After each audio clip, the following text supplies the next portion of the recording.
Ow! Ow! Ah! Hey, Zelda, what in blazes was that? What? Something hit me! You mean someone shot at you? Yes, well, no, I don't know. Didn't you notice anything? I was riveted by the fantastic view. We Swiss aren't used to seeing the horizon like this.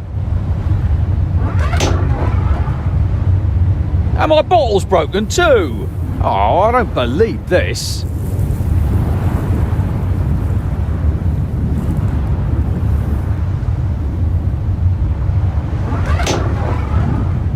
The bottle is nothing more than broken glass in a puddle. If Constable Oliver gets thirsty now, he'll be in a bind. I should help out.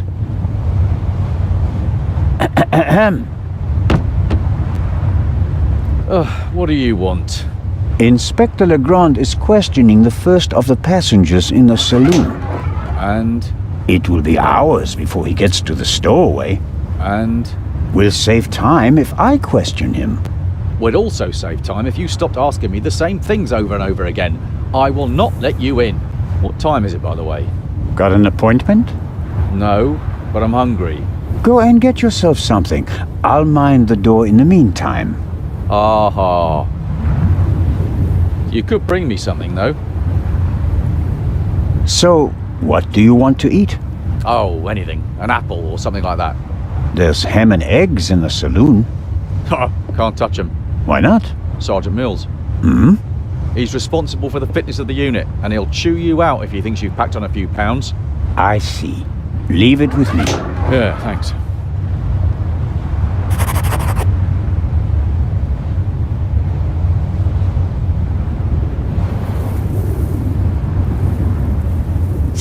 Matt. What? Here's your slingshot back. Really? Thanks. You're welcome. But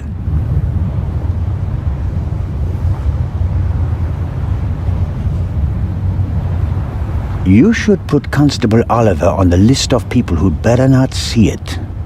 I understand. Don't worry, I'll be careful. Good man.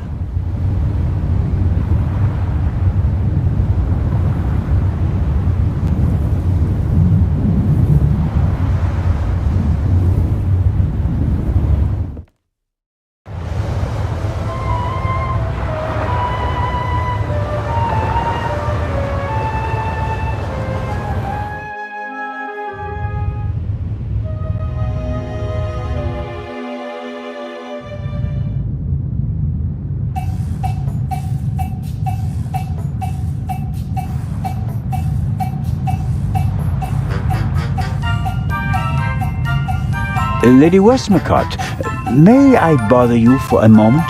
By all means, Mr. Zellner. Did Miss Miller cope with all the excitement? I think so. But what happened on the train was quite a shock for her. She wouldn't be able to go on if something happened to Matthew. She's worried about him. He's all she has. It breaks her heart that he lives at a boarding school and can't always be with her. But she sets her wishes and needs aside so that he can get a good education. That's her way. Where is Matthew's father? Gone.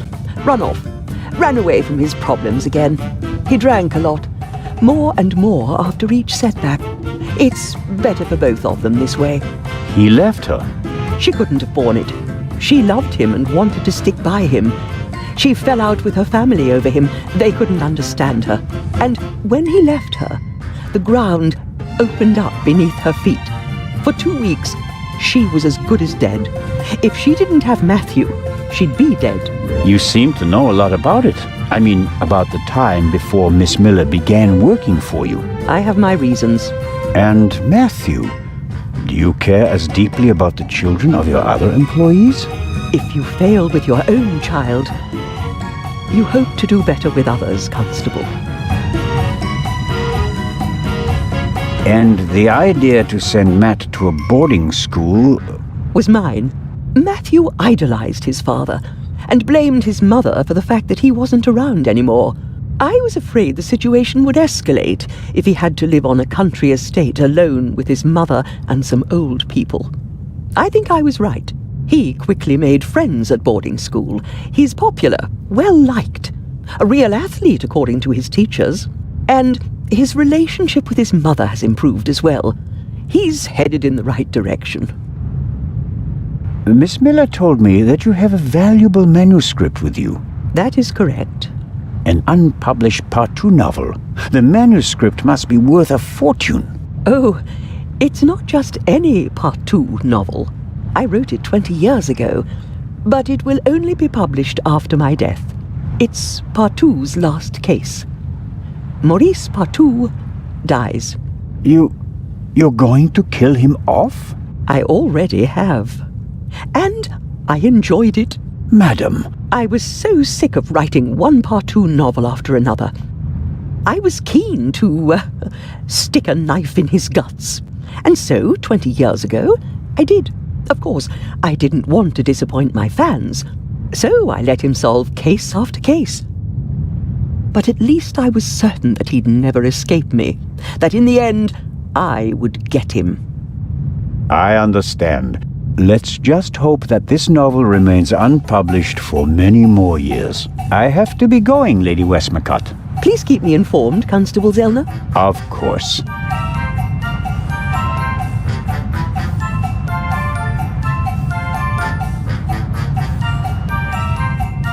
Whatever Constable Oliver wants, he's getting ham and eggs.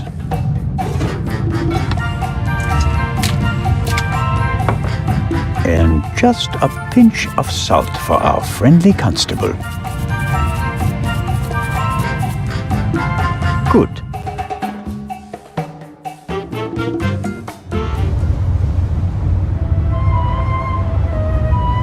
Constable Oliver. Huh? Ham and eggs, piping hot. Oh, I shouldn't really. I don't see anyone here who'd rebuke you. It was a hard night. Yeah, true. Oh, delicious. Just enough salt.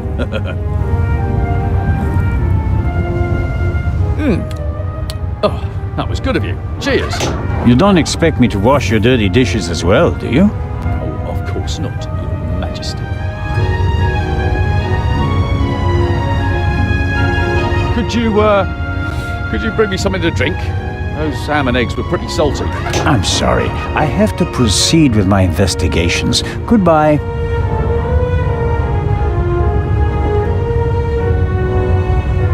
Let's see how long he can resist his thirst.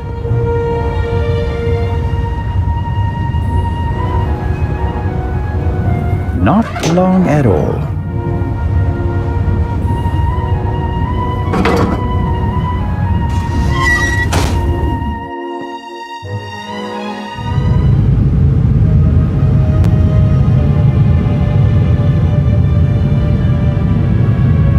Nervous? I would be too in your position. Who are you? My name is Adil, and you are... Constable Zellner. Why did you sneak onto the ship, Adil? I wanted to go back home. You're Egyptian? There's no work for me in Italy. I want to see my family again. And since you don't have money, you stowed away. So what if I did? So, it was you who knocked me out. Me? Never. No? Where were you when I was attacked? Well, I couldn't take anything with me on this trip, so I snuck into the kitchen and took some canned goods. Interesting. And how do you know when I was attacked? Well, I thought it was yesterday, shortly before we set sail. I take this bump personally. What were you searching for on deck last night? I was hiding the whole evening. I wanted to go out and get some fresh air, see the stars. But then suddenly, they were looking for me. Were you in one of the cabins? No! Did you see anyone on the deck or on the roof? No! And after we arrested you? The English policeman put me in this cell. Then he left. I've been here ever since. And you didn't notice anything along the way? No, nothing. What about the gunshot? Didn't you hear it? Yes, The English policeman had already arrested me. We heard a bang and looked around. And then? Then, the Bobby was in a hurry to get rid of me. He almost pushed me down the stairs and locked me in here. He left, and then a short time later, the alarm went off. Constable Oliver wasn't with you anymore when the alarm went off? No, I was scared that the ship would sink with me sitting here like a rat in a trap. It's hard for me to believe a single word of your story. Because I'm a foreigner? Because you seem to have learned our language in the space of a day, accent-free. Believe what you want. Who paid you to distract us? What? You went for a walk around the deck and let yourself be seen. Everyone goes off hunting you, and in the meantime, your partner shoots the Baroness in peace. No, I didn't do anything. I didn't want to distract anyone. I just want to go home. You're a liar, and a bad one at that. But sir, I'm telling the truth. And I'm the Raven. Inspector Legrand will deal with you. He's lying like a cheap rug. But he probably doesn't know anything about the murder. Very disappointing. So I have to keep searching. What interests me most is the shot that was fired here in the cargo hold last night.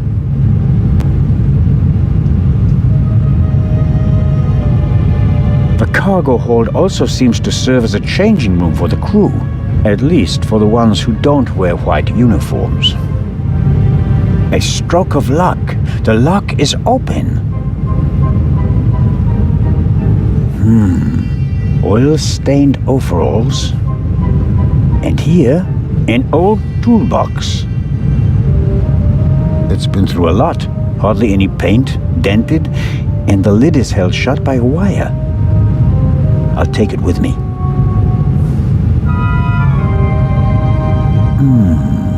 Some wrenches, a bit of wire wool, an oily cloth, and here, a screwdriver.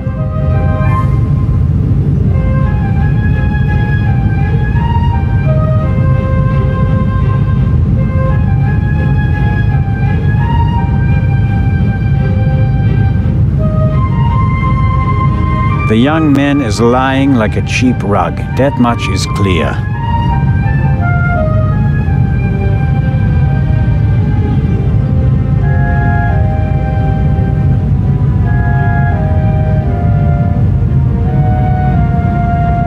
Whoever fired the shot hit the crate.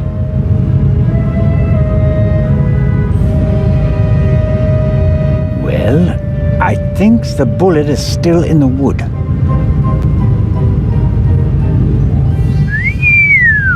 I'm not a weapons specialist, but at first sight I'd say that this bullet looks exactly the same as the one Dr. Gebhardt gave me for Legrand.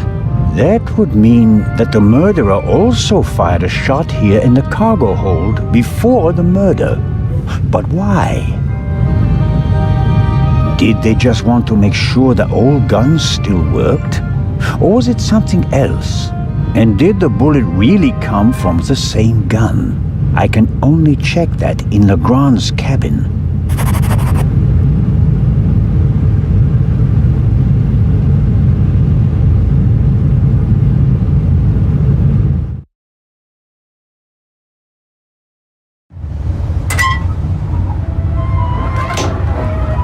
That takes the biscuit. I noticed that the door was unguarded. I just wanted to make sure that everything was all right. Tell it to Legrand. He's expressly forbidden anyone to speak to the witness before he does. Don't act like that. Legrand can't manage all this alone. We're a team. Only until the end of this case. All right, let's go to Legrand and tell him what happened. You fell asleep and then you left the door unguarded. Well, are we going? No, but don't try it again. Of course not.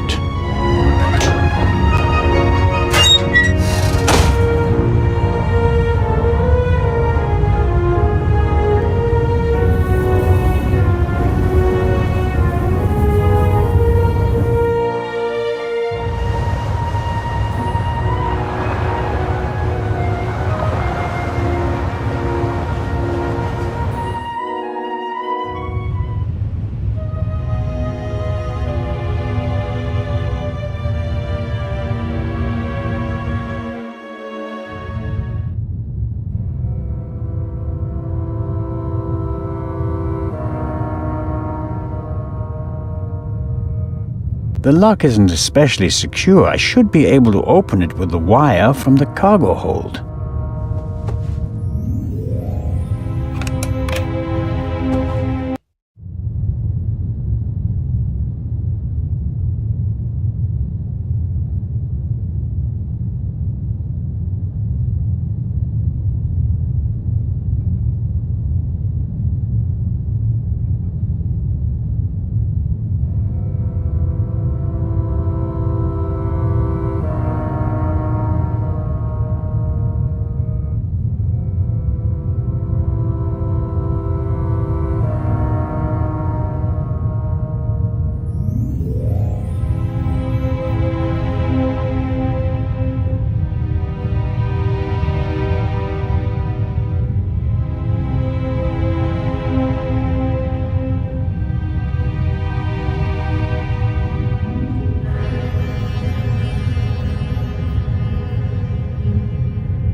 There we go.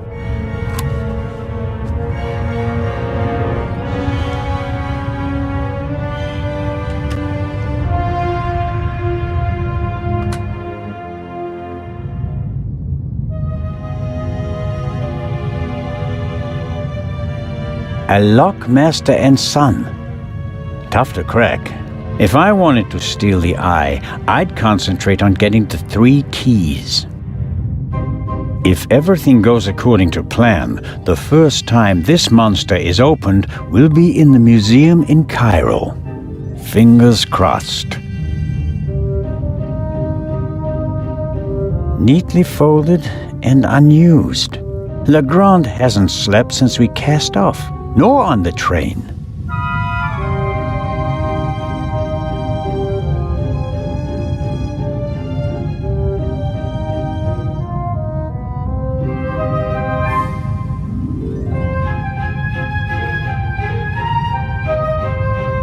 Legrand's file on the Raven. Centimeters thick, but totally useless. We're not dealing with the Raven. Why can't he see that? Our man is ruthless, a bomber, and quite probably a murderer. This file belongs in a museum. It's history. The inspector should concentrate on the present.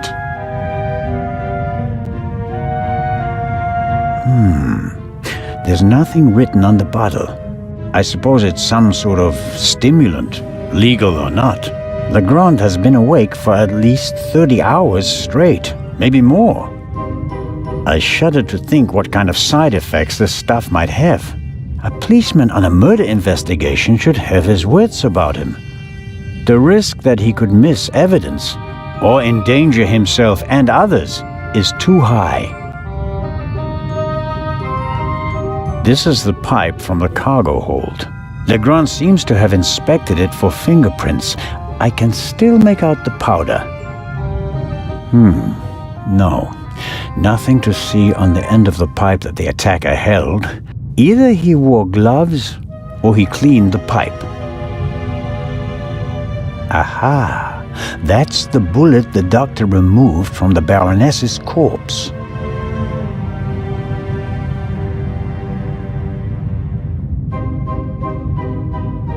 Legrand must have taken them yesterday at the crime scene. This photo provides an overview of the crime scene. Shot in her sleep. She didn't feel a thing. She went to sleep and never woke up.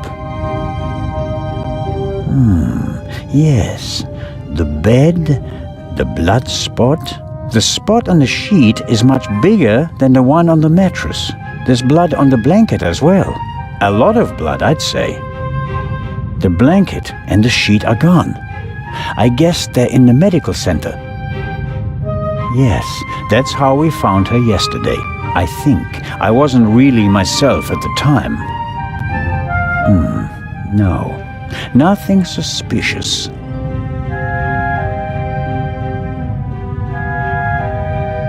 A rough diagram of the ship.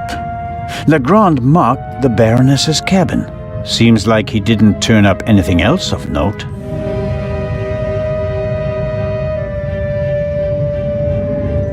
Another alarm. It was tripped at some point, but there's no way to determine when. Smells like chemicals. Legrand probably developed the photos in here. There are still fragments of the syringe that the inspector broke in the sink. Why is he pushing himself like this? Even if he catches the Raven, is it worth ruining his career and his health?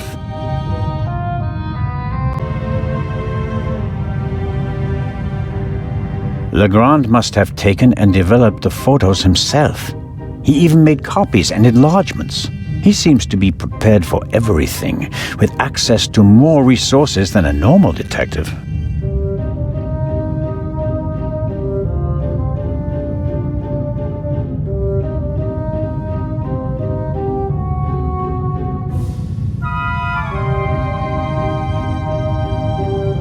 A microscope.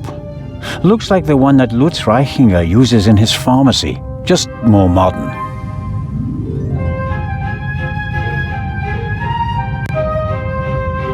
Okay.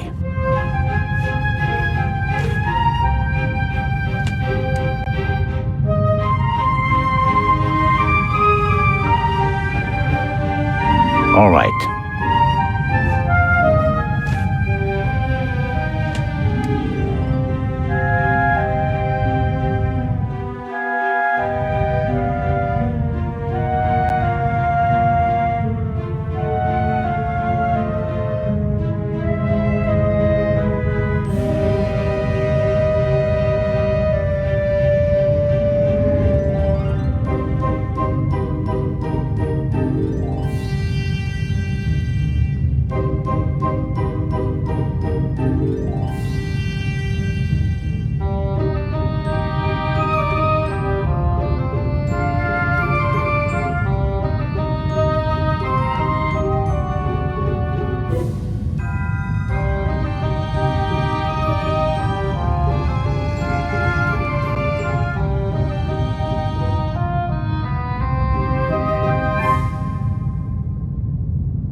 That's the proof.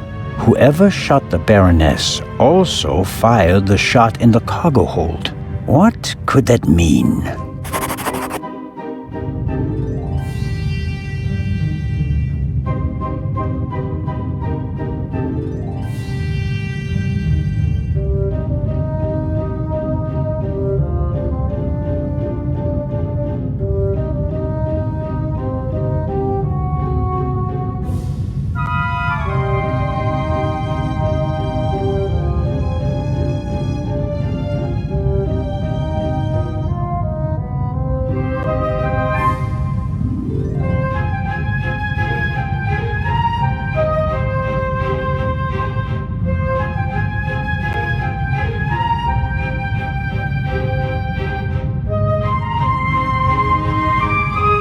A masterpiece.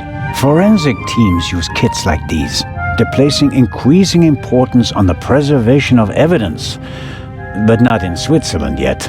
It's a small lab used to conduct simple analysis on site. All right, what have we got here? Half of the tools in this box would be interesting for an archaeologist as well. Actually, forensics and archaeology are really quite similar to each other. The goal is to find out what happened, whether a few hours ago or a few centuries ago. I'm sure Legrand could work magic in this alchemist's lab. Me, I'm just awestruck.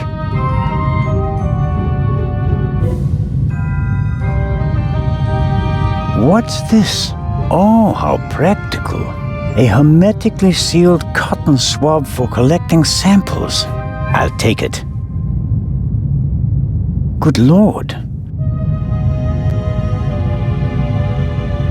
A small glass bowl for mixing chemicals. Fingerprints are overrated. Smart thieves wear gloves, or they make sure that there are too many fingerprints at the crime scene to check them all.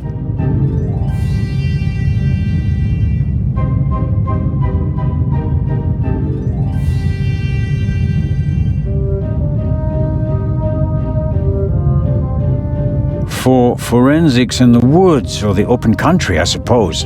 No use on a ship. Aha! This is some kind of inventory list. For each chemical, it lists the chemical composition and a short comment on how to use it. And here's a list of the most important procedures. Fingerprints, gunshot residue, blood. I don't have to analyze the pillow and feathers to determine whether there's gunshot residue. I can smell it. And I don't have any other clues at the moment.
I always wanted to do that.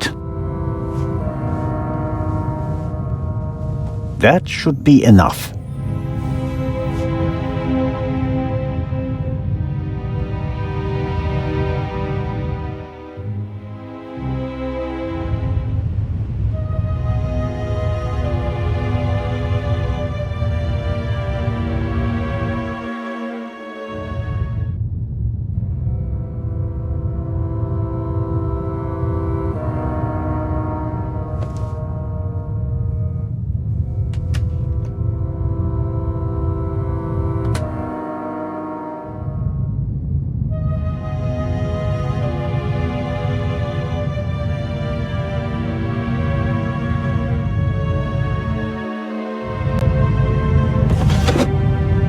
Wasn't there something about blood samples? Fingerprints, gunshot residue, blood. Well, it explains how to confirm that something is blood. That's a start. You have to mix luminol and a hydrogen peroxide solution and then drip or spray the mixture on the blood. The solution turns blue and glows even if there's just a very small amount of blood. Okay then, luminol and hydrogen peroxide.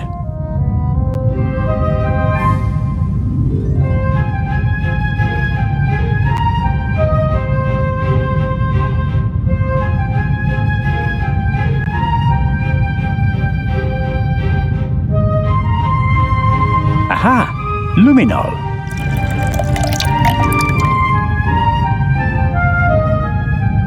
And there's the hydrogen peroxide. I'll mix it with the luminol in the bowl. Okay. I can detect blood with this mixture. The clear solution turns blue if it comes into contact with blood. All right, so this is our reagent liquid.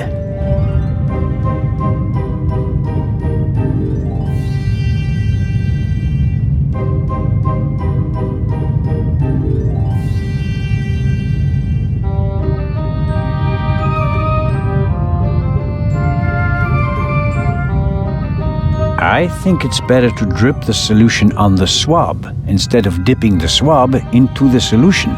Maybe oxygen is an issue, or it doesn't work if you use too much of the solution.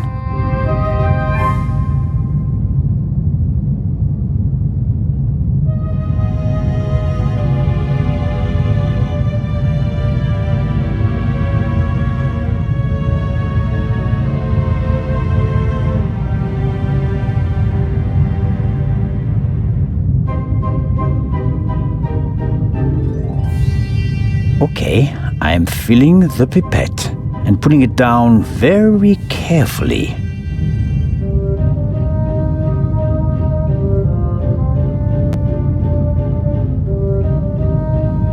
So, let's see what we have here. No blood. Not the slightest reaction. If I didn't make a mistake, and it wasn't that difficult, then the spot on the Baroness's bed isn't really blood. But if it isn't blood, what is it? And more importantly, why didn't Dr. Gebhardt notice anything? He was supposed to have examined everything. I'd say it's time to visit the medical center.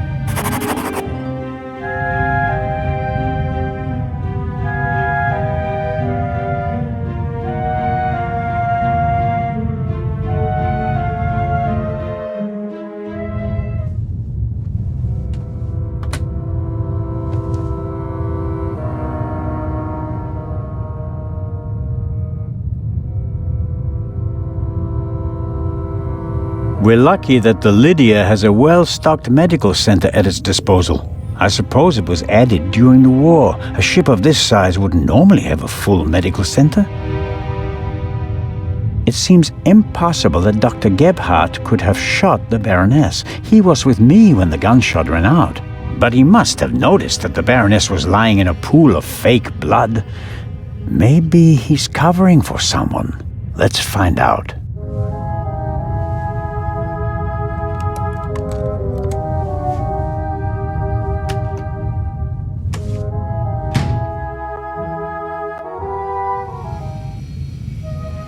It's probably for emergencies, in case a passenger falls down and can't walk anymore. Possibly due to rough seas, or maybe the captain's well-stocked bar. The sink looks like it's been cleaned recently. I can't say whether it was cleaned to comply with the hygiene regulations, or whether there was another reason.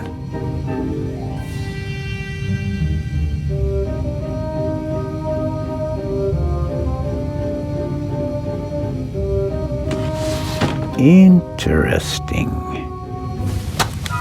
A tape on a reel. The reel belongs to a much better player, like the one from the Baroness's cabin. I can't be certain that this is the reel that was missing from the Baroness's cabin, but it seems quite likely.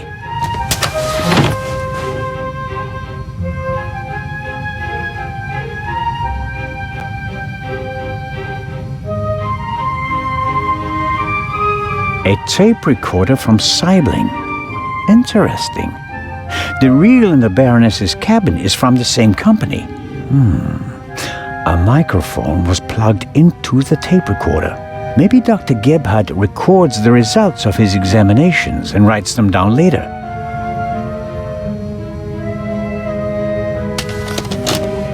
Okay.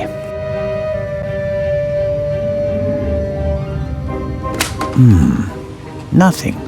Strange. There.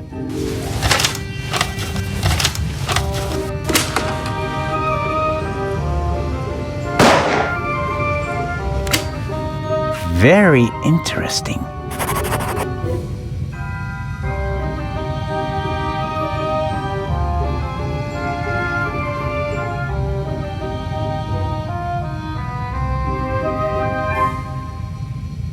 I guess the trash bin is in here. Right. Paper towels, plastic packaging, cartons, and... Hold on.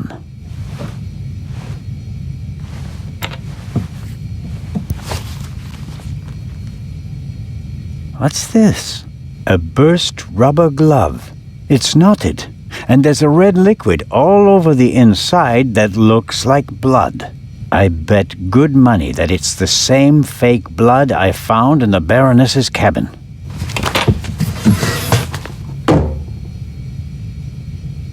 Dr. Gebhardt will have trouble explaining how rubber gloves full of fake blood got into his trash bin. First, the fake blood he missed in the Baroness's cabin, and now this. It doesn't look good for you, Doctor.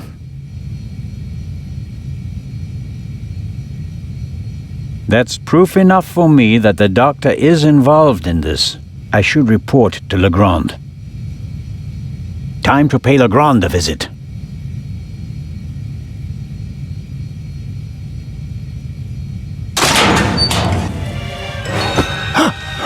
No!